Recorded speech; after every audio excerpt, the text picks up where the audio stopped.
Okay, tetamu kita pada hari ini Yang Mulia Muhammad Ashmir bin Imtiaz Ahmad, itu Ketua Bahagian Kemasyarakatan dan Acara Resmi Sukarelawan Belia. Assalamualaikum Tuan. Waalaikumsalam warahmatullahi wabarakatuh. Sihat ya? Alhamdulillah, kita sihat. Alhamdulillah kami sihat. Ya. Dan kita ucapkan selamat datang ke Rampai Pagi. Terima kasih. Ya, terima kasih ya kerana meluangkan masa, ada masa bersama kita pada pagi ini. Dan ini sembang-sembang di samping dapat menceritakan mengenai dengan perkara sukarelawan belia ni ya. Okey, terima kasih Tuan. Ya. Okey, so sukarelawan belia ni benarnya adalah satu task force untuk membantu Kementerian Kesihatan semasa pandemik COVID-19 datang ke Brunei ya. Yeah. So task force ini benarnya di bawah Kementerian Kebudayaan Belia dan Sukan, dan ia telah diwujudkan oleh beberapa orang pengasas yang terdiri daripada belia-belia, dan sukarelawan belia ni has been operating for almost 3 years sudah. Dan the main objective yang sukarelawan belia ini buat adalah untuk membantu kementerian-kementerian dan agensi-agensi tertentu. Dan ia bukan saja fokus kepada COVID sahaja, tapi throughout the years ini, macam sepanjang sukarelawan belia ini berlangsung, kami telah mengendalikan beberapa projek-projek yang lain juga yang macam membantu masyarakat dan sebagainya. Kalau tadi Tuan mengatakan ianya lebih kurang 3 tahun, 3 tahun lebih. Jadi bila agaknya ianya ditubuhkan dan berapa keramaian setakat ini antara ahli-ahlinya? Okey, actually officially sukarelawan belia ni bermula operasi pada 18 Mac 2020. Iaitu masa first wave COVID-19 di Brunei pada Mac 2020 juga, kan hampir 3 tahun pelang dia. Indah pelang terasa 3 tahun sudah. Dan keramaian setakat ini yang telah berdaftar melalui aplikasi sukarelawan belia, website sukarelawan belia, adalah hampir 10,000 orang yang terdiri daripada belia atau yang terdiri daripada pemimpin-pemimpin belia dan juga mentor belia. So pada mulanya we didn't had age limit. But setelah datangnya vaksin, dan we restrict it kepada orang yang sudah bervaksin sahaja. So at that particular time, vaksin 18 ke atas saja. So yang under 18, para belia yang di bawah 18 tahun, kami terpaksa cutikan diorang. Dan kami juga mempunyai sukarelawan yang terdiri daripada perumuran 72 tahun ke atas juga. So ia adalah satu whole of a nation approach ya, daripada 10,000-an ni. Tapi yang 10,000-an ni not active at the same time. Ada yang macam time cuti sekolah ya aktif, ada yang masa work from home ya aktif. Tapi alhamdulillah almost 10,000. It's a big accomplishment having banyak orang bertampil ke hadapan masa COVID ini berlaku di Brunei. Sejauh yang saya ingat ya, kes pertama yang berlaku di Brunei iaitu pada tanggal 9 Mac 2020, right? Dan itulah bermulanya kes pertama ataupun gelombang pertama yang melanda negara Brunei Darussalam ya, coronavirus yang pada masa itu dikabarkan ya. Dan seperti apa yang telah kita saksikan sebentar tadi, antara tugas-tugas dan juga yang telah pun digalas oleh sukarelawan kita, dan kita ingin mengetahui apakah lagi aktiviti-aktiviti yang telah pun dilaksanakan oleh sukarelawan belia kita. Silakan. Okey, so masa sukarelawan belia ni baru-baru start. The main yang awal-awal sekali adalah during the first wave COVID-19, banyak orang macam student kita ni yang di luar negara, they were coming back to Brunei. So yang balik ke Brunei ni mostly kena suruh untuk mengasingkan diri, untuk membuat isolation di hotel-hotel dan pusat-pusat perasingan. So one of the biggest tasking during that time was menunggu passengers balik ke Brunei, so bertugas di airport, dan selepas itu membantu check in sama check out di pusat-pusat perasingan. So kami beroperasi 24 jam, dan our center was di pusat bahagia Japim di Pulai, dan itu yang bermulanya dari sana. Selepas itu we started membantu pihak Kementerian Kesihatan di hospital dan pusat-pusat kesihatan, menjaga flu dust, menjaga temperature checking dan sebagainya, followed by masa pembukaan masjid, dan kami membantu di masjid. And as the time goes on, kami start membantu menghantar shuttle makanan kepada orang-orang yang menjalani kuarantin di rumah. Dan selepas itu we have found out that bukan semua orang masa COVID ini pendapatan yang orang susah semakin susah, orang yang indah susah pun boleh jadi susah. So we started aktiviti kemasyarakatan seperti mengadakan donation drive, penghantaran makanan kepada orang yang memerlukan. Dan for the safety of everyone dalam komuniti, kami membantu jabatan-jabatan berkenan untuk membuat kebersihan, kempen-kempen kebersihan di pasar-pasar, gerai-gerai dan sebagainya. So ini adalah beberapa aktiviti yang kami telah mengendalikan yang untuk COVID, dan yang non-COVID macam blood bank berkurangan darah, so we managed to get beberapa orang untuk menderma darah empat daerah. So inilah beberapa projek yang telah dilaksanakan dalam tempoh almost 3 tahun ini. Dan antara one of the biggest accomplishment that we can say adalah satu projek bekerjasama dengan Jabatan Pembangunan Masyarakat JAPIM untuk menghantar cetuan makanan ke rumah individu menjalani kuarantin.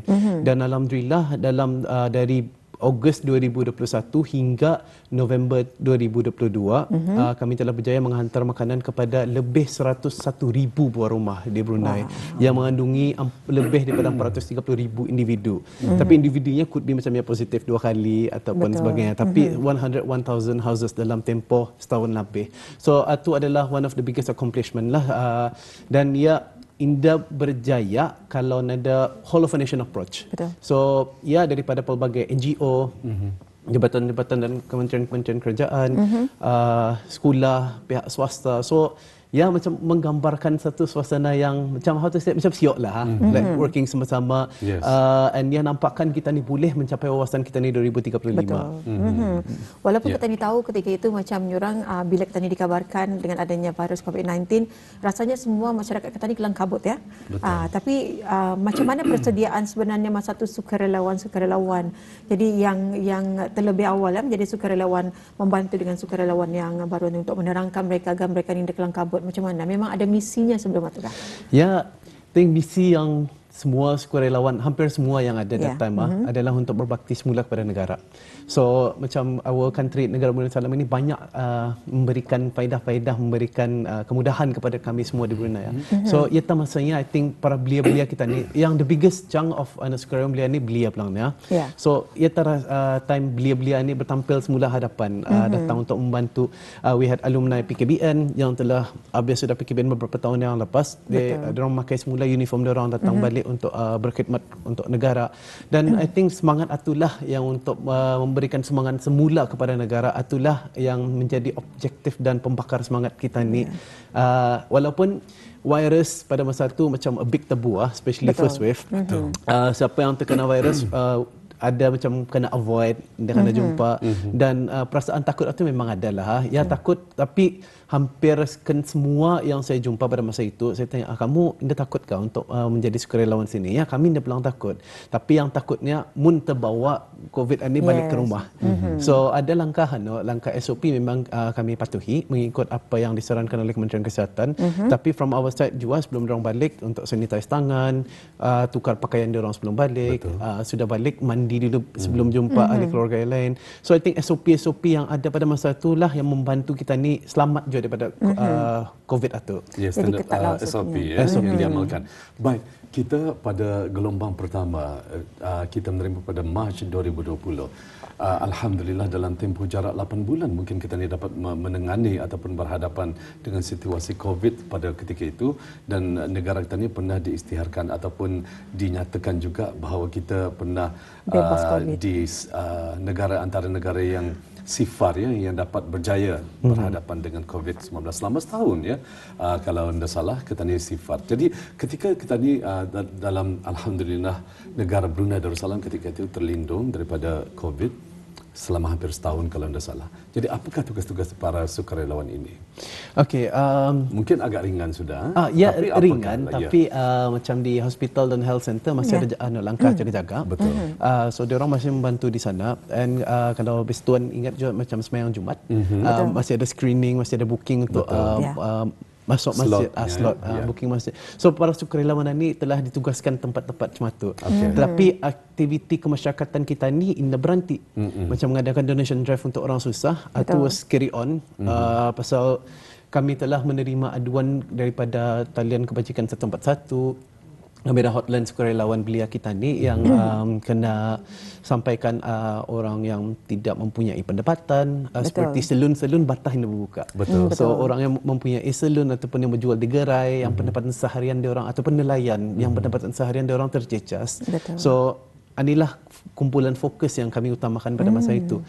Info-info yang diterima daripada media sosial seperti Facebook dan sebagainya. So kami menjalankan our due diligence, membuat siasatan yang langsung dan menghantar ceton makanan untuk meringankan bebanan dia orang sedikit. Ini pelang hilangkan bebanan terus tapi membantu untuk mengurangkan bebanan itu sedikit.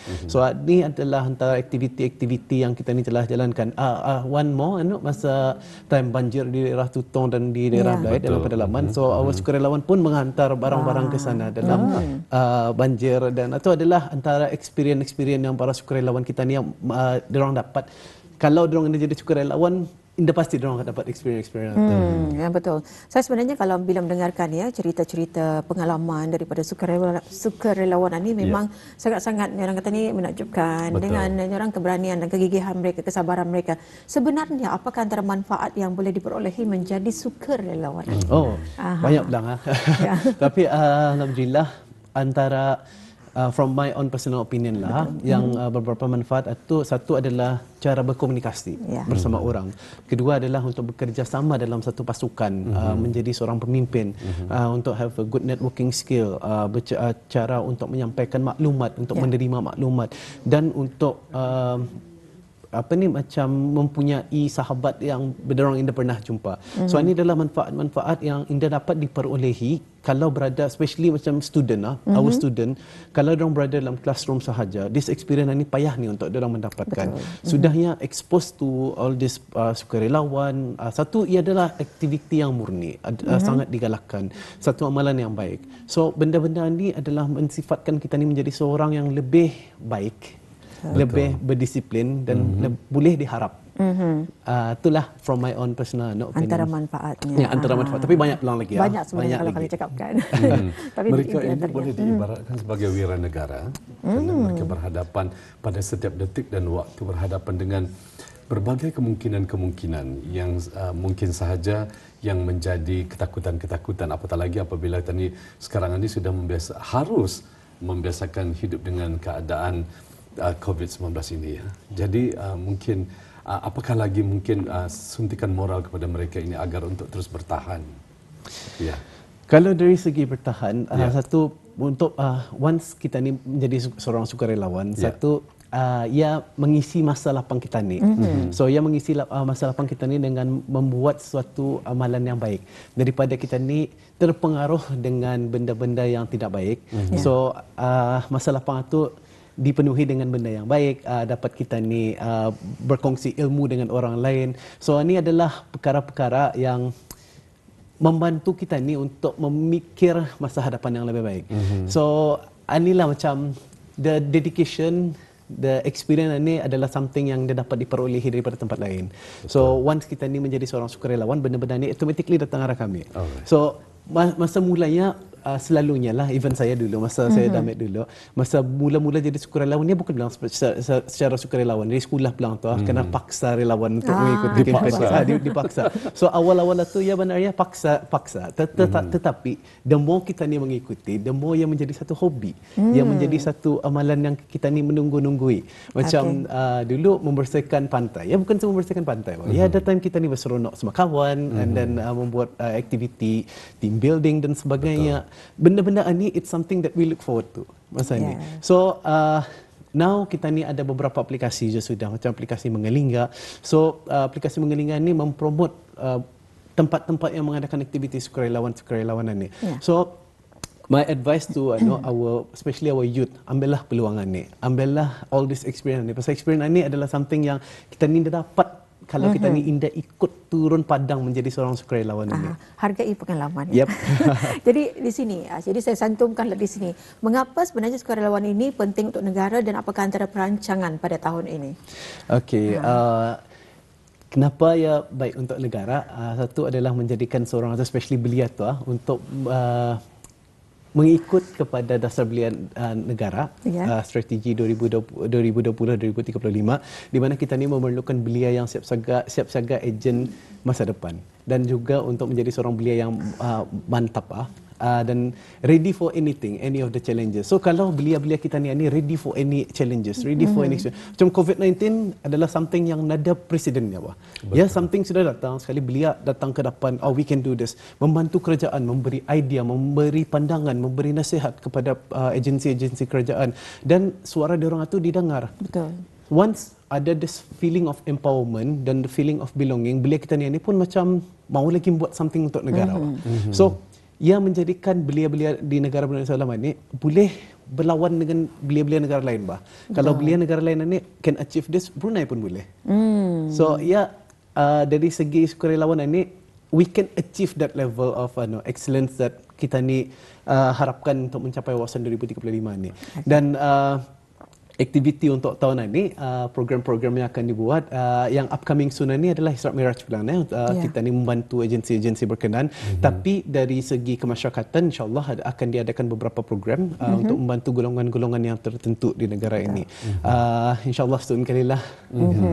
Alhamdulillah. Sebenarnya banyak lagi yang ingin kita tanyakan mengenai dengan sukarelawan, tapi orang kata ni dengan masa yang singkat, lebih kurang 2 minit, saranan untuk para belia kita ni. Okey, saranan untuk belia, satu, memang rajinkanlah untuk menjadi seorang sukarelawan. Dan kedua, especially kepada yang masih menunggu rezeki untuk mendapat pekerjaan yang tetap dan sebagainya, yang pepatah bahasa Melayu, berjagung-jagung dahulu sebelum sambil menunggu padi masak. So sambil menunggu pekerjaan itu datang ni, aktifkanlah diri dalam bidang kesukarelawanan ni, mengambil peluang, membuat amalan yang murni dan baik ni, dan semoga ia memberi manfaat kepada kita ni dari segi zahir dan dari segi batin juga.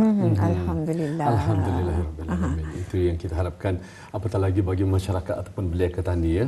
Jadi sesuatu yang positif ataupun sesuatu yang baik perlu kita terapkan seawal mungkin ya, sedini mungkin, apatah lagi pada anak-anak kita, generasi muda kita.